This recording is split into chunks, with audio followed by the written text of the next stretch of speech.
Hello there. Welcome to Intangible Notions on Top of Object, a performance exhibit curated by Michael DeBicro and Catherine Learson.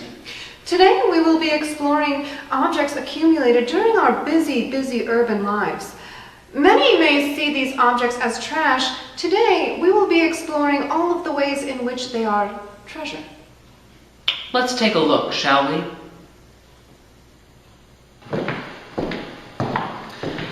This first piece that we're going to be looking at today is entitled Urinal Sign, 2017. As we can see from the title card, this was originally an 8.5-inch piece of printer paper, 20 pound, 92 bright. And as you can tell, it's a mixed ink composition. We have gel up in the corner, as well as laser jet, and then additionally ballpoint ink. For a little bit of context, this piece was originally found in the men's restroom of an office building. So let's take this in. The first initial impression is the main message. We see 3 lines of text, each line being shorter than the line previous, with the last line containing solely the word urinal. The full text reads as follows: "Do not put paper towels in the urinal." While this seems to be the original intent of the message, what we see in the upper left-hand corner is 3 commentators, or possibly 1 to 2 ambidextrous users, adding additional commentary. The first comment, "stand," is written in a black ink, and it's a command mirroring the command printed. Note additionally that "stand" is written in a girlish script, which might be alarming to some of the purveyors of the urinal. The second comment, "sit," is written in a tighter script, but in all capital letters and red ink. It is, in a way, a playful turn on the first, poking logic at the initial comment. Then we see the third commentator, apparently overwhelmed with choices, but armed with a blue ballpoint pen, posits hover, line break, jump.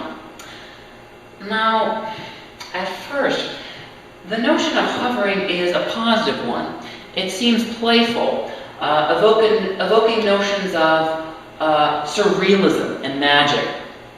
The fantastical nature of hovering, as, say, a witch is wont to do. But that being the case, the message actually takes quite a dark turn, as the writer is asking the witness to do both the impossible and additionally the demonic, for who but a witch can truly hover.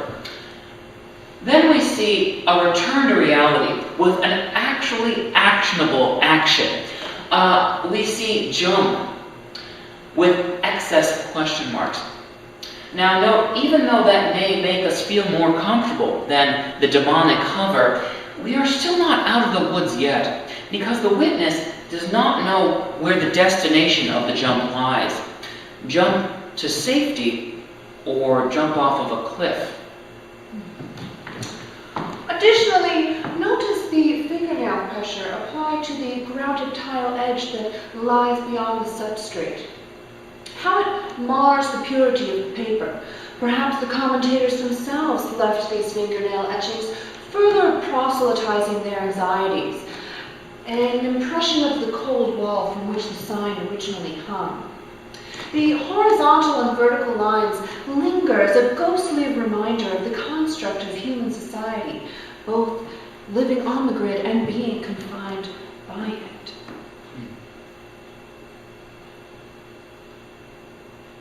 If you'll follow us right this way.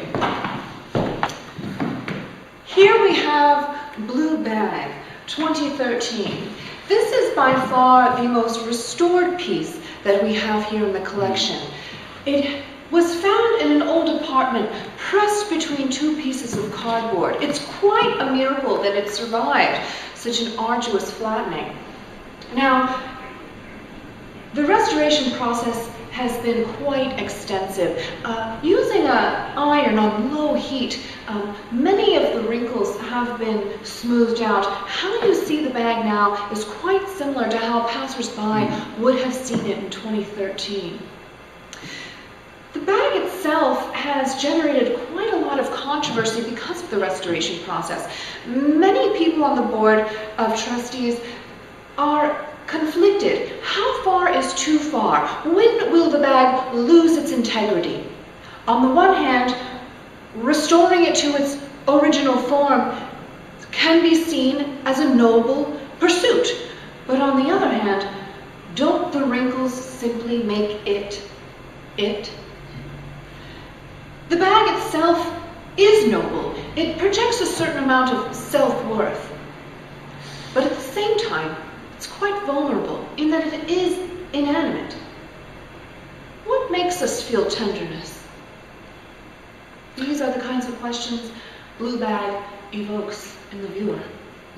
And Catherine, if I may point out one thing, I have never seen a bag like this in America. Have you? No, you wouldn't. No. There's just so much going on. There's no text, but so much color. It definitely gives off a continental vibe, as if being from a different continent. You know, I would say this bag is definitely from Europe. Oh, definitely. We're going to move straight this way. Here we have Fortune from a Cookie, 2012.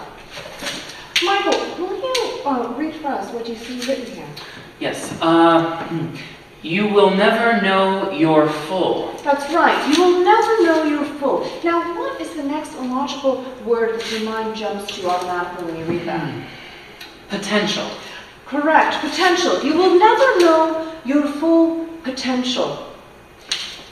Generally speaking, when you open a fortune cookie, you expect a positive message of affirmation. Here, this fortune falls into the negative binary, your brain inhabiting that negative force. Not only that, but it is incomplete, completely incomplete. It brings us into an existential state, begging the question, does God exist?